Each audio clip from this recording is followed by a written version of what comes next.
Got to get a little bit of that tonight, Joe. Huh?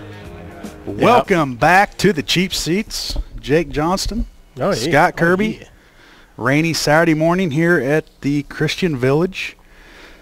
Lincoln Christian University baseball team, they hosted the 2013 Midwest Regional Championship this past Thursday.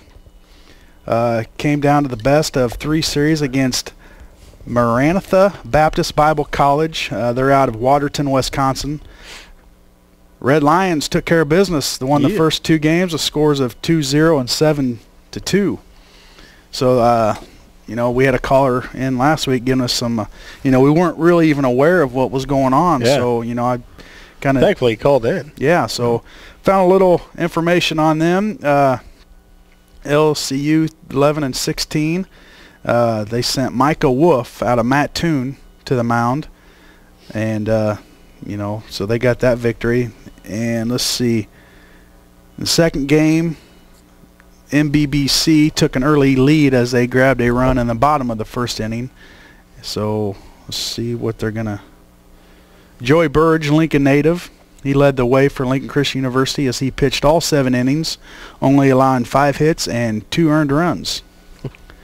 Sophomore Ty Unger, also a Lincoln native, led the way in the second game as he went 1 for 4 from the plate, knocking in 2 RBIs with a double. So they are moving on to the NCCAA 2 World Series in Mason, Ohio on Wednesday, May 8th through Saturday, May 11th. The seeding and opponents are still to be determined. So congratulations to Lincoln Christian University Red Lions baseball team having a a good postseason. And if anybody wants to call in and talk about that, phone lines are open, 737-3791. Got a couple of local kids playing on there, Joey Burge, Ty Unger. So congratulations to them. Moving on, horse racing. Jake want to talk a little horse racing. We can't talk much about this because I can't pronounce half their names. Well, then... It's just if you can't pronounce them, I guarantee I can't. Not today, at least. Yeah, we were kind of looking through Liaison, the odds, and it looks like you can say Orb. Orb, he's a 7-2 favorite. You know, I can look at this all day, and it doesn't really mean anything to me because I'm not much of a... And there's another one there, like Vizcaíno or something like that, if I was Harry Carey. Golden Cents, 5-1. Nah, there's a 4-1. Some of these names, man, it's just, where do they come up with this? Yeah, and to be honest, I didn't study it much this year, which is kind of off. Usually I'm right on it, but... Here comes Normandy Invasion on the outside.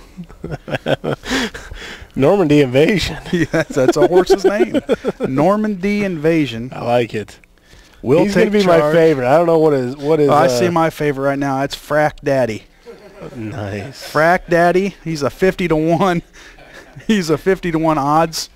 He's probably not very fast. That's why he's Frack Daddy. Might be Fat Daddy. And there is a female jockey, Rosie Napravanik. She's trying to be the first female Derby winner. So tune into that today, later on today.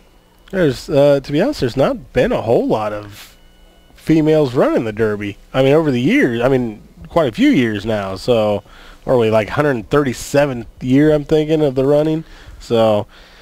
What do you think? You think there might be a Triple Crown participant in there? You think somebody might be contending for the title? If there is, there's not much hype. You know, yeah. I remember this time last year, I can't remember the horse's name, but, you know, there was some Triple Crown threat, but, you know, just the hype and there's the coverage. I haven't really heard much, but I guess I really haven't been, you know, looking for the information either. But we'll see. That's today. I'd like to congratulate a couple of... local kids, high schoolers. Dane Eimer, he's headed to Benedictine College. He's going to play some football over there. Dane, a 4-year player here at Lincoln High School under Coach McDonald, taking his skills to Benedictine. Awesome.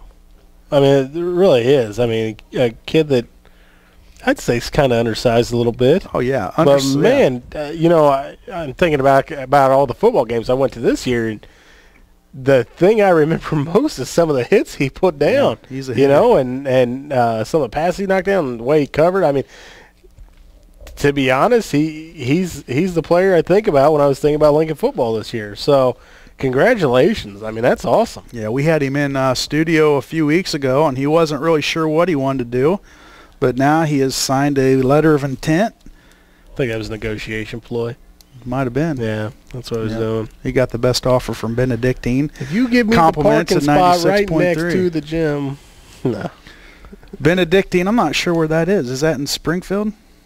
I know there's one in Springfield. I'm not really sure. No. No?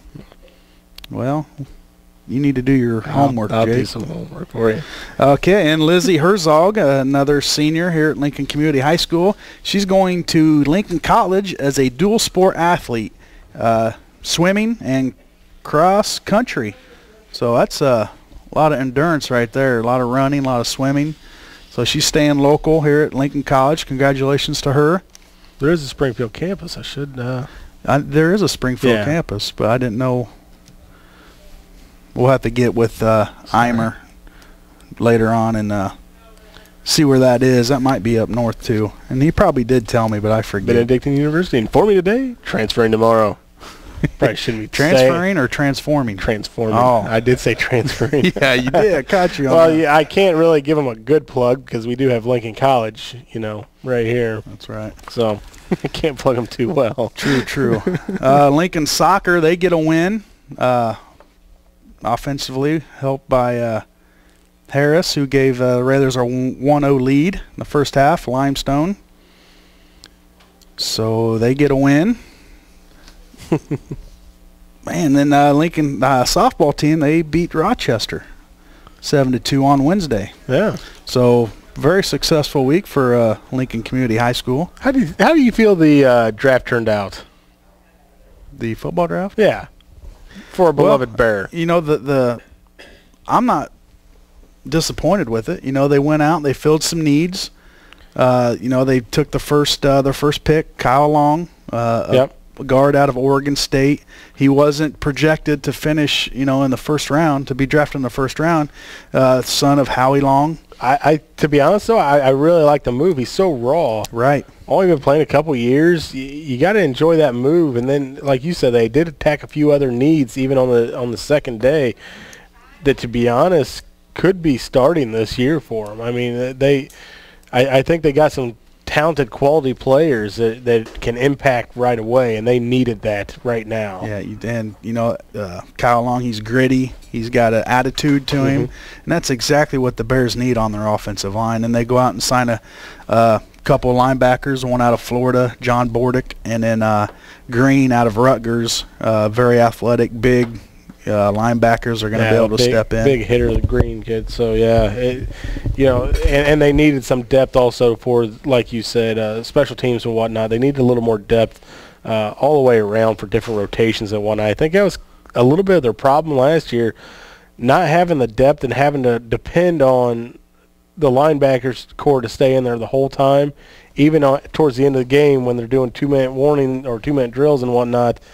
They're in there the whole time. There's no substitution, and I think they just get worn down. They start getting picked apart. Right. So you know they do need some depth, and I think they fulfilled a lot of needs there. Plus, they went out and been very aggressive with signing the undrafted players.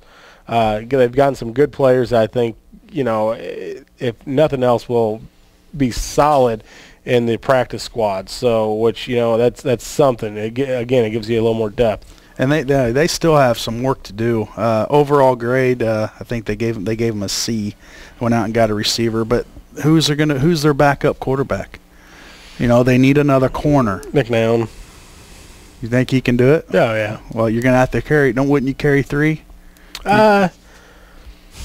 Just, you know, with Cutler's pass. I'll be honest. When you're talking about a third-string quarterback, you're talking about a scrap heap guy anyways. Right. I mean, either that or you're talking about a kid that's a project. So, you know, I'm fine with them not having a solid third. Go out and get it. You know, use that spot for a guy that you need. A third-string quarterback. You got to keep one on the practice squad. You got to keep one on the practice squad. But what I'm saying is, a third-string quarterback, you don't want to tie up money for something that you are hoping you're not going to need. In my opinion, I think they have so much work to do on the offensive line, defensive line, linebacking core, secondary. The rest of their offense looks pretty good. But you got so many facets. So they attacked this offseason. They've done a heck of a job on the offensive line, in my opinion. Absolutely. We'll see how it all plays out. But that was one of their biggest needs, and they've addressed that, which is going to make their offense a lot better, which is going to hopefully keep their defense off the field a little bit more. And then they've also addressed some concerns on defense that is, like we were saying, just gives them more depth, so it's going to make them a little bit stronger. So, for maybe a C for the draft, but if you look at their overall project that they had to start with from the beginning of the offseason, I mean, you have to be up in a high B level there because they've really done some things that they had to do to get them better.